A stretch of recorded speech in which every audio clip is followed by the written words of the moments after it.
Notepad भी एक word editing software है जिसमें आप किसी छोटी वर्ड की फाइल को एडिट कर सकते हैं। इसके अलावा नोटपैड का बहुत ज्यादा यूज होता है आपके वेबसाइट डेवलपमेंट में, कोडिंग करने में। पर नोटपैड में लोग अभी कोडिंग नहीं करते क्योंकि उनको कोड पूरा याद रखना होता है, जबकि उसका रिप्लेसमेंट किया है वीबी ने। वीबी नाम से सॉफ्टवेयर है, विजुअल बेसिक, उसमें होता है आपकी प्रोग्रामिंग। पहले इसमें नोटपैड में होती थी, आपकी जो प्रोग्रामिंग होती है वो पहले नोटपैड में होती थी। जो प्रोग्रामिंग लैंग्वेज होती है उसकी प्रोग्रामिंग पहले आपके नोटपैड में होती थी।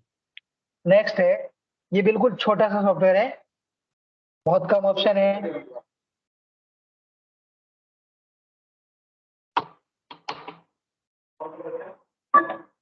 और इसमें जो है आपके वर्ड पैड की तरह ऊपर वाली पट्टी जो है वो है, ऊपर वाली जो पट्टी आपको दिख रही है वो है टाइटल बार। और सबसे लास्ट में जहाँ पे आपका 100% दिखा है वो सिर्फ पेज की साइज 100% ही रहती है, वो है आपका स्टेटस बार। इसके अलावा स्टेटस बार में आपको एक और चीज दिखाई देती है, लाइन, कितनी लाइन है उसमें और कितने आपने स्पेस दिए हैं उसमें।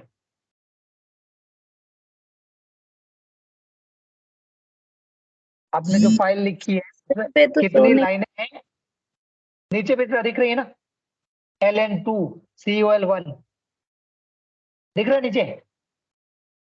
नहीं स्क्रीन सर। शो नहीं हो रही, स्क्रीन शो नहीं हो रही क्या आप? जी सर। एक बार आप, एक सेकेंड, स्क्रीन नहीं है मेरे फोन में, तो दिख रही है मुझे स्क्रीन। स्क्रीन में कुछ नहीं दिख सर रहा आपको? नहीं सर, डिस्कनेक्ट करके वापस करूं? डिस्कनेक्ट करके वापस करो आप, क्योंकि मेरे फोन में मुझे पूरी स्क्रीन दिख रही है। नीतिक आपको दिख रही है? Yes sir. ठीक है, उसको वापस कनेक्ट हो जाने दो, बाद में स्टार्ट करते हैं। यार हमारे बैग में एक पावर बैंक पड़ी रहा था, फोन भी बिल्कुल नहीं सर, बैग में पावर बैंक, लाल कलर बैग, ऊपर वाली चैन नहीं।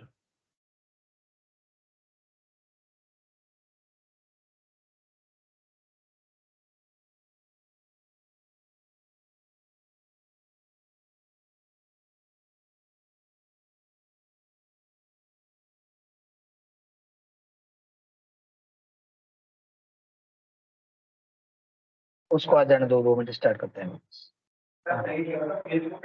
पूनम अब स्क्रीन दिख रही है आपको? Poonam, yes sir. ठीक है।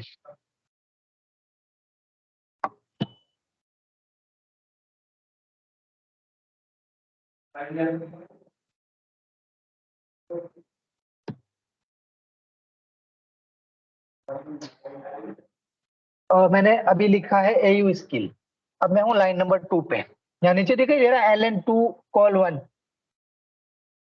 Yes sir. अब मैं LN3 पे हूँ और कॉल नंबर 9 है। तो LN मतलब है लाइन नंबर, और कॉल का मतलब है एक पर्टिकुलर कॉलम। अगर मैं स्पेस देता हूँ तो कॉलम की संख्या बढ़ जाएगी। अगर मैं इसको सिलेक्ट करता हूँ तो पूरा सिलेक्ट करता हूँ एक साथ, तो उसका कॉलम एक ही रहेगा। अगर मैं आधा सिलेक्ट करता हूँ तो इसका कॉलम बढ़ जाएगा। मैंने AU को सिलेक्ट किया है तो इसके कॉलम कितने हो गए? इस लाइन का पहला कॉलम है ये। अगर मैं स्किल को सिलेक्ट करता हूँ तो इस लाइन में टोटल 9 कॉलम दिखाएंगे। इसके बाद फाइल सेक्शन में वही काम है, न्यू और Ctrl+N शॉर्टकट की है, नई फाइल बनाने के काम आता है। उसके बाद एक सेकंड,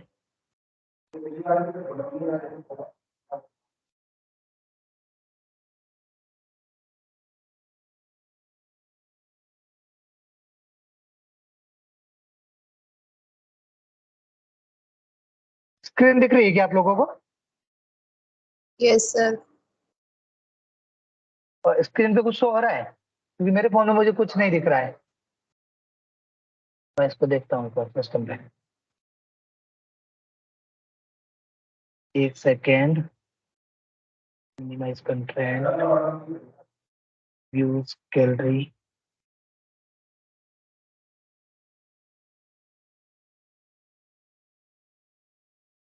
एक सेकंड, मेरे फोन में मुझे स्क्रीन नहीं दिख रही है।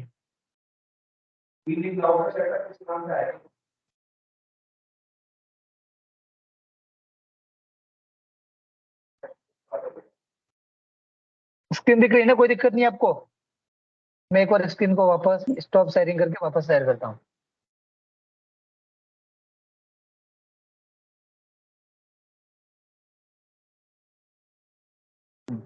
ठीक।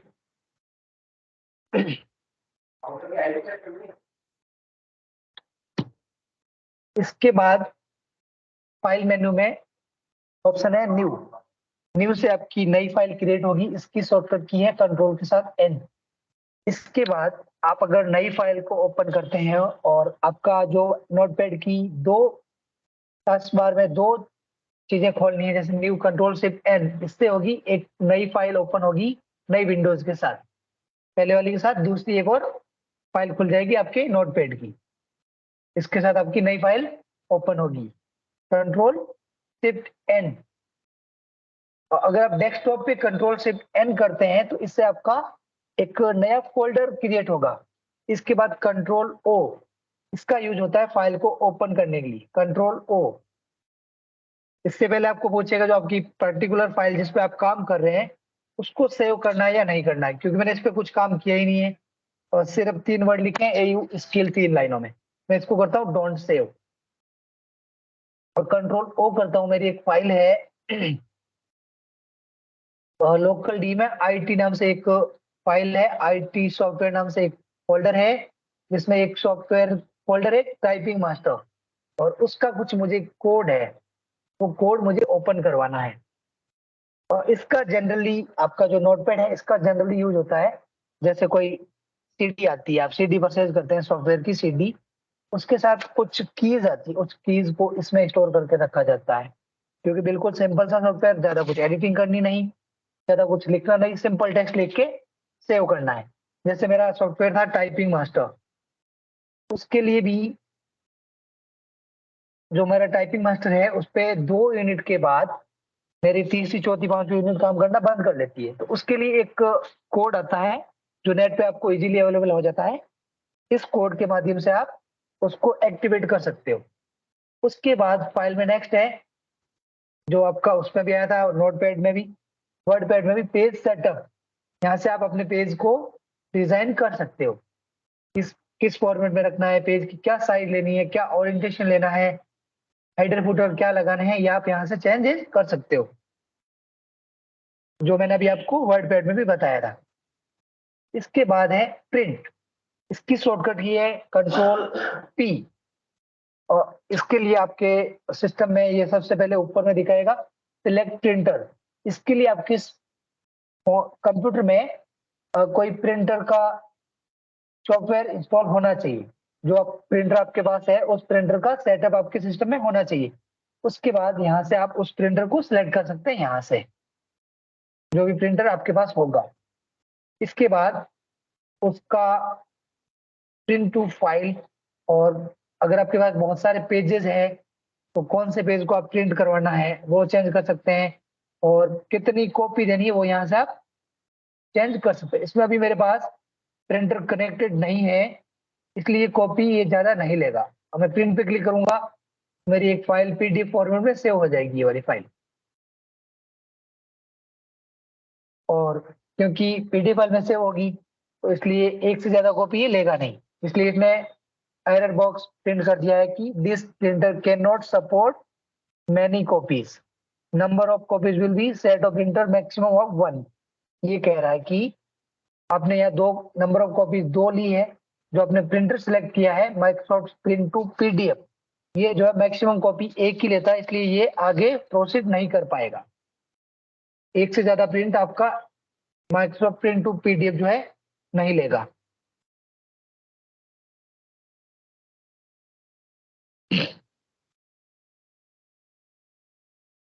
यहाँ एक करके मैं प्रिंट करता हूँ, मेरी फाइल जो है पीडीएफ फाइल में सेव हो जाएगी। और मुझे सेव करने के लिए मुझे फाइल का नाम और लोकेशन मांग रही है। मैं इसको डेस्कटॉप पे और टाइपिंग मास्टर की नाम से सेव करता हूँ।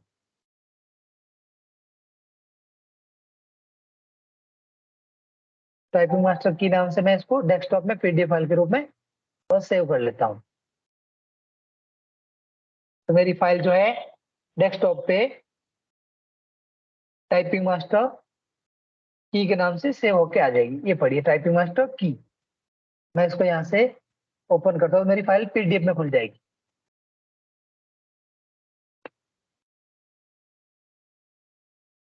इसके बाद नेक्स्ट है इसमें नोटपैड में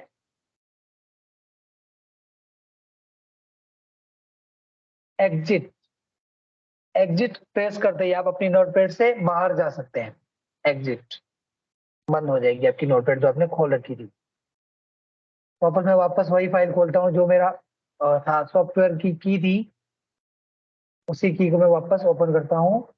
और इसके बाद नेक्स्ट सेक्शन है इसका आईटी। आईटी में सॉफ्टवेयर नाम से फोल्डर है मेरे पास, और टाइपिंग नाम से, टाइपिंग मास्टर नाम से फोल्डर है, उसमें लाइसेंस आईडी नाम से फाइल थी। इसके बाद फाइल के बाद नेक्स्ट ऑप्शन है एडिट, जहां पे मैं मेरे फाइल को undo redo cut copy paste, file को डिलीट, फाइल में जो कुछ टेक्स्ट लिखा है उसको फाइंड कर सकता हूँ, फाइंड नेक्स्ट, फाइंड प्रीवियस, किसी पर्टिकुलर लाइन पे मैं जा सकता हूँ, किसी पर्टिकुलर टेक्स्ट को मैं और रिप्लेस कर सकता हूँ, और सिलेक्ट ऑल, और उसमें फाइल में टाइम और डेट इंसर्ट करवा सकता हूँ। मैं सबसे पहले कुछ भी फाइल में एडिटिंग में जो आपको फीका दिख रहा है, जैसे आपको जो फाइल में फीका दिख रहा है, जो मैं सिलेक्ट कर रहा हूँ माउस तो क्लिक करने के बाद जो फीका दिख रहा है, उसके लिए आपको क्या करना होता है, उनको एक्टिवेट करने के लिए टेक्स्ट को सिलेक्ट करना होता है। मैं यहाँ से लाइसेंस आईडी को सिलेक्ट करता हूँ। सिलेक्ट करने के बाद मेरे कर्सर पे मैं क्लिक करता हूँ, तो अनडू के अलावा सारे जो है मेरे एक्टिवेटेड हो गए हैं। मैं करता हूँ कॉपी, कंट्रोल सी शॉर्टकट की है कॉपी। कॉपी कॉपी करने के बाद मैं एक एंटर प्रेस करता हूँ और नीचे की साइड में पेस्ट कर देता हूँ। कॉपी के बाद मेरा जो है पेस्ट भी एक्टिवेटेड हो गया है। कंट्रोल वी से मैं इसको पेस्ट कर सकता हूँ। उसके बाद अभी आपको सबसे पहले ऊपर ही ऊपर में दिख रहा था अंडू, ऊपर ही ऊपर दिख रहा था अंडू, कंट्रोल जेड जो कि एक्टिवेटेड नहीं था, आपने कॉपी करी है, उसके बाद एक एक्शन परफॉर्म किया था कॉपी, उसके बाद आपका अंडू एक्टिवेट हुआ है। उस अंडू को डीएक्टिवेट करने के लिए आपको कंट्रोल के साथ, सॉरी अंडू जो किया है उसको वापस, जो आपने प्रोसेस किया है कॉपी, उस कॉपी को वापस हटाने के लिए कंट्रोल के साथ आप जेड प्रेस करोगे तो आपका लास्ट एक्शन जो भी आपने परफॉर्म किया वो अंडू हो जाएगा। जैसे मैंने 2 बार इसको आईसी गोल को या फिर लाइसेंस आईडी को कॉपी किया था, तो दोनों बार का कॉपी यहां से इसने अंडू कर दिया। कंट्रोल जेड, कंट्रोल के साथ जेड।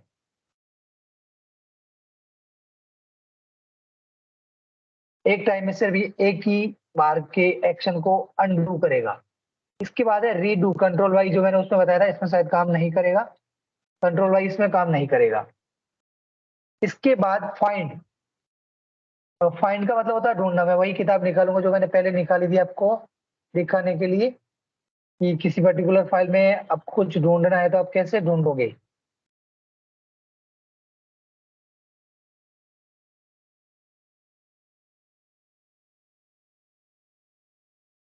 ऑल फाइल्स एंड यहाँ से ये फाइल ओपन करता हूँ, जो कि फाइल का फॉर्मेट जो है बहुत पूरी तरह से बिगड़ गया है इसमें, क्योंकि वो जो है फाइल एमएस वर्ड की थी और यहाँ ओपन करने के बाद ये सपोर्ट नहीं करता एमएस वर्ड की फाइल को, इसलिए इसका पूरा फॉर्मेट इसने बिगाड़ दिया है। तो मैं इसी की कोई छोटी सी फाइल लेता हूँ इसी नाम से, और मैं उसी में ऑपरेशन अप्लाई करवाता हूँ। जो इसकी अपने पास छोटी सी फाइल थी और टाइपिंग मास्टर में, टाइपिंग मास्टर सॉफ्टवेयर में उसकी कीज, या फिर मैं एमएस वर्ड में ले जाता हूँ, एमएस ऑफिस की कुछ कीज होगी मेरे पास और यहाँ नहीं है। एमएस ऑफिस में भी कुछ कीज होती है और ये की, या फिर मैं एक और फाइल ओपन करता हूँ इसी में एमएस ऑफिस में, ट्रायल, ये कीज। इन कीज को अब मैं एमएस एक्सेल की जो मैंने की ओपन करी थी, मैं उसको जिसमें ज्यादा ऑप्शन है उसको ओपन करता हूँ। मैंने ये की ओपन करी है। इसके बाद मुझे इसमें ढूंढना है कि इस पर्टिकुलर फाइल में मेरे पास डी कहाँ लिखा है और कितने डी है मेरे इस फाइल में।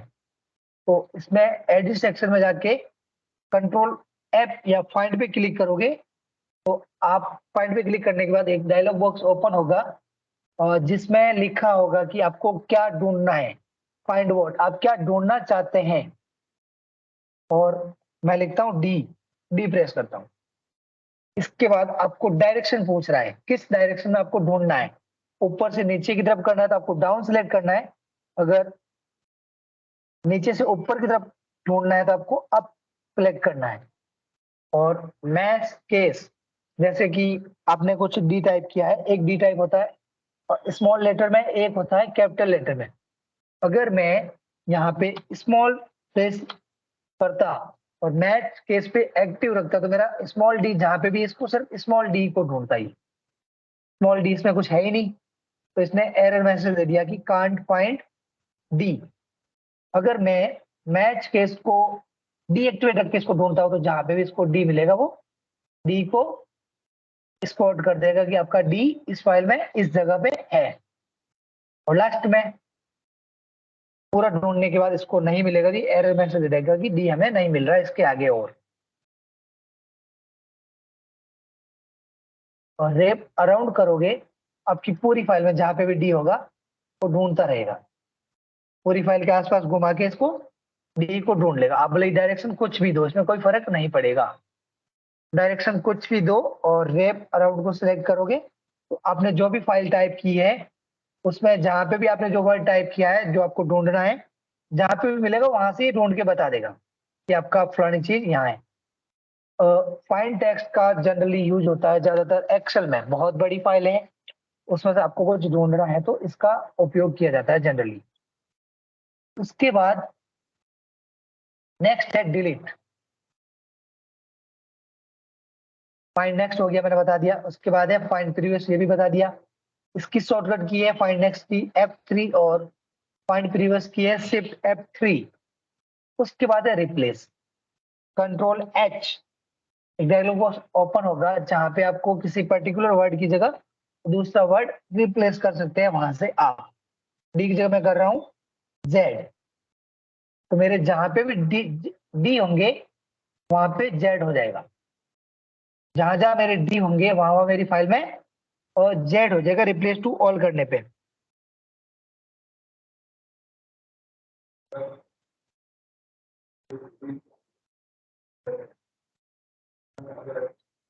रिप्लेस टू ऑल करने पे जहां पे भी मेरे डी है वहां पे जेड हो जाएगा। इसके बाद नेक्स्ट है डिलीट। डिलीट आपका कब काम करेगा, जब आप कुछ सिलेक्ट करोगे। जैसे मैंने ये पूरा सिलेक्ट किया है और मैं यहाँ पे डिलीट पे क्लिक करता हूँ तो आपका जो भी आपने सिलेक्ट किया वो डिलीट हो जाएगा। इसके लिए आपके कीबोर्ड में शॉर्टकट की है डिलीट नाम से बटन है, उस बटन को प्रेस करोगे या बैक स्पेस को प्रेस करोगे तो भी आपकी जो भी आपने सिलेक्ट किया वो मिट जाएगा। इसके बाद नेक्स्ट है एक वेबसाइट होती है बिंग, उसके साथ आपको कुछ सर्च करना है तो वहां से आप उसके साथ भी आप कुछ सिलेक्ट सर्च कर सकते हो आपकी फाइल में। इसके बाद नेक्स्ट है सिलेक्ट गो टू।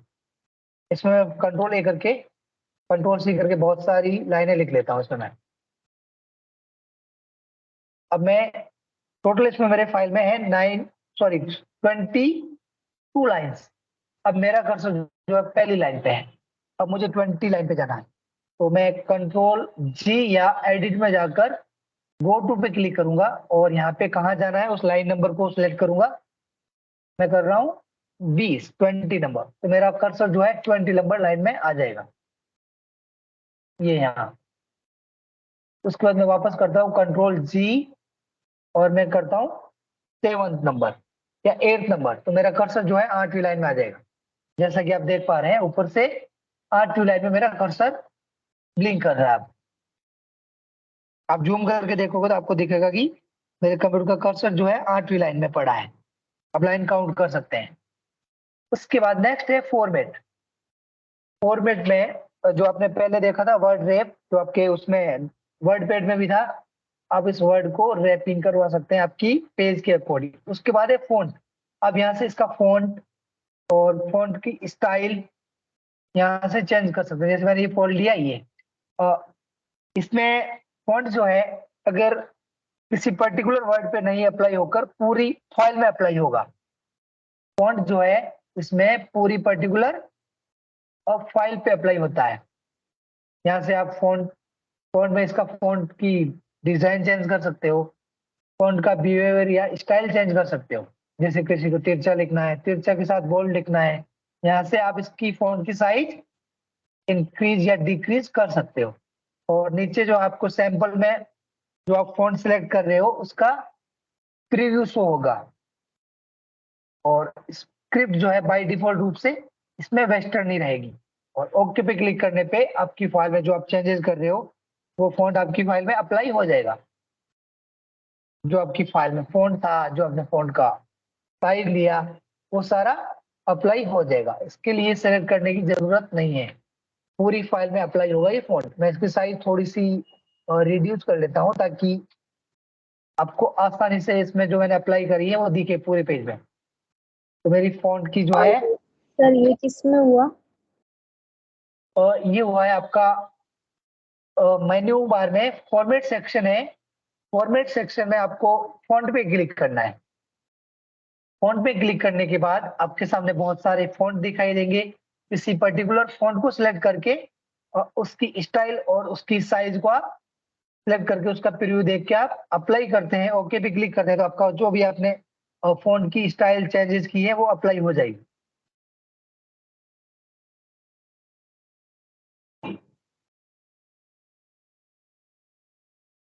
ठीक है, समझ में आया पूनम? जी सर। इसके बाद है नेक्स्ट है व्यू। व्यू में आप जो आपकी स्टेटस बार है उसको हाइड कर सकते हो और आपका जो पेज है उसको जूम इन जूम आउट कर सकते हो। कंट्रोल के साथ अगर आप प्लस प्रेस करते हैं तो आपका पेज जो है जूम होगा। कंट्रोल प्लस कीबोर्ड से कंट्रोल के साथ अगर आप प्लस प्रेस करते हैं तो आपका पेज जो है जूम आउट होगा। और कंट्रोल के साथ माइनस प्रेस करते हो तो आपका पेज जो है वापस छोटा होगा। और कंट्रोल ओ करोगे तो आपका फाइल सेव करने के बाद मिनिमाइज होगा।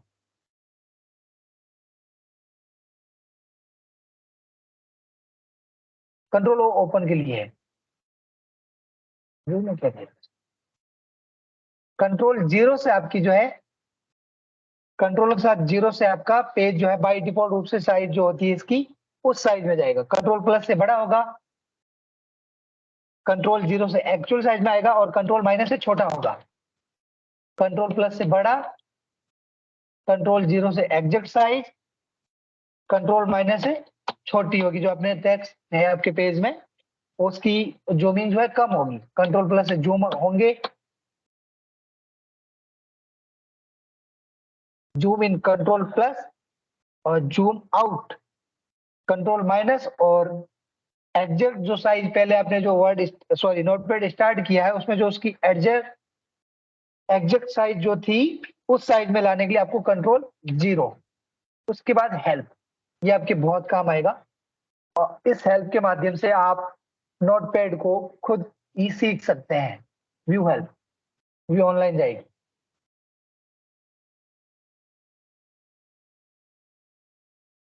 व्यू हेल्प ऑनलाइन आपको जैसे कि कोई हेडर फुटर चेंज करना है या फिर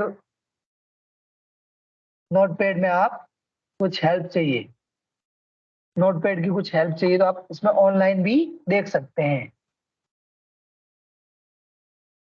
आपका जो विंडोज 7 जो है और आपका एमएस ऑफिस उसमें कोई सा हो, आपकी उसमें हेल्प जो है ऑफलाइन भी अवेलेबल रहती है। विंडोज 10 में हेल्प जो है ऑफलाइन में अवेलेबल नहीं है।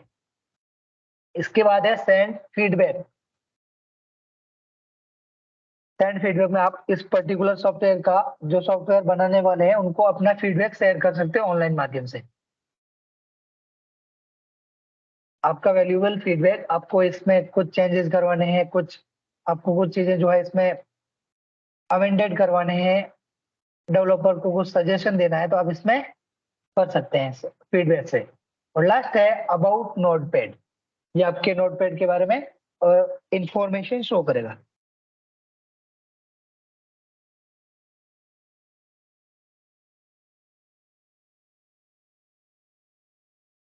Hello hello. Yes sir, yes sir. Notepad और वर्डपैड में किसी को कुछ डाउट है गाइस? कुछ भी जो समझ में नहीं आया है? नहीं सर, वो बस पीडीएफ वाला नहीं समझ में आया था सर, जिसमें अच्छा, आपने पीडीएफ पीडीएफ वाला उसमें फाइल बनाई थी। फाइल किसमें, नोटपैड में या वर्डपैड में? नोट प्रिंट दिया था पैड। उस समय ना। अपन ने कंट्रोल पी से प्रिंट दिया था, कंट्रोल पी प्रेस किया है और प्रिंट दिया है। इसमें मेरे पास अभी कोई प्रिंटर है नहीं। और तो अगर प्रिंटर आपके पास नहीं होता है तो आपका एमएस ऑफिस, एमएस वर्ड और जबकि अडोब रीडर, ये सारे आपको फाइल को आपके कंप्यूटर में एक फॉर्मेट होता है पीडीएफ फॉर्मेट, उसमें सेव करने की परमिशन देते हैं। तो इसके माध्यम से आप मेरा जो कंट्रोल पी करने के बाद सबसे पहले करना है सिलेक्ट प्रिंटर। मेरे इसमें कोई प्रिंटर अभी इंस्टॉल नहीं है। तो बाय डिफॉल्ट रूप से विंडोज ने कुछ प्रिंटर प्रोवाइड करवाता है, जैसे कि आपके जो माइक्रोसॉफ्ट प्रिंट टू पीडीएफ, जो आपने प्रिंट करना है वो पीडीएफ के थ्रू सेव करनी है फाइल को, जो आपने फाइल ली है उसको डायरेक्टली पीडीएफ में सेव करना है। या फिर आपके जो आधार कार्ड बनाते हैं उसकी जो रिसिप्ट मिलती है उसका फॉर्मेट होता है एक्सपीएस डॉक्यूमेंट, उस फॉर्मेट में सेव करवाता है। इसके अलावा विंडोज अपना एक खुद का वन नोट करके एप्लीकेशन है, उसमें सेव करवा सकता है। और दोनों जो विंडोज 10 के लिए भी है और विंडोज वन नोट 2010 आपका जो एमएस ऑफिस जो है 2010 उसके लिए भी वन नोट है। अगर आप यहाँ से माइक्रोसॉफ्ट प्रिंट पे क्लिक करोगे, प्रिंट आपका जो प्रिंटर जो है माइक्रोसॉफ्ट प्रिंट टू पीडीएफ रहेगा, तो आपकी फाइल जो है आपके सिस्टम में जहां पे आप इसको प्रिंट करने के बाद जहां आप लोकेशन दोगे वहां आपकी फाइल स्टोर हो जाएगी। जैसे मैं इसमें दे रहा हूँ डेस्कटॉप पे और मैं दे रहा हूँ इसका नाम ऑफिस की, ऑफिस की इस नाम से मैं इसको पीडीएफ फाइल में सेव कर रहा हूँ। तो मेरी फाइल जो है मेरे डेस्कटॉप पे ऑफिस की नाम से फोल्डर पीडीएफ फाइल में सेव हो जाएगी। ऑफिस की नाम से मेरी फाइल आ गई है और मैं इसको मेरी जो भी मेरे पास स्टोरेज डिवाइस है जैसे मेरे फोन है, पीडीएफ क्यों बनाया जाता है? क्योंकि जब आप फोन में कुछ हिंदी टाइपिंग लिखते हैं, इस कंप्यूटर में हिंदी टाइपिंग लिखते हैं और वो फॉन्ट आपके फोन में नहीं मिलता, तो आप उसको वापस ओपन करते हैं तो आपका फॉन्ट पूरा बिगड़ जाएगा, फाइल पूरी जो है बिगड़ जाती है। इसलिए इसको पीडीएफ में सेव करते हैं। मैंने इसको पीडीएफ में सेव किया है और मैं इसको मेरी जो भी स्टोरेज डिवाइस मेरे पास होगी, हो सकता है मैं व्हाट्सएप में इसको या फिर मैं पेन ड्राइव मेमोरी कार्ड किसी में लेके, मुझे प्रिंट निकलवाना है प्रिंटर वाली दुकान से, तो मैं इसको वहां ले जाकर उसको शेयर करके मैं मेरी फाइल का प्रिंट आउट ले सकता हूँ। कोई दिक्कत गाइस इसमें? No sir. और नीतिक, नो सर। आज की क्लास यहीं एंड करें। कल अपन यस पढ़ेंगे सर। सॉफ्ट सॉरी कल या परसों अपन पढ़ेंगे सॉफ्ट स्किल, और उसके बाद एक दिन वापस कंप्यूटर की थ्योरी पढ़ेंगे, उसके बाद 2 दिन वापस कंप्यूटर का प्रैक्टिकल करेंगे। और फ्राइडे से शायद मैं एमएस वर्ड स्टार्ट करूंगा आपके लिए। अभी बंद करूं yes okay sir. Sir. Guys? आप डिस्कनेक्ट हो सकते हैं। Thank you sir.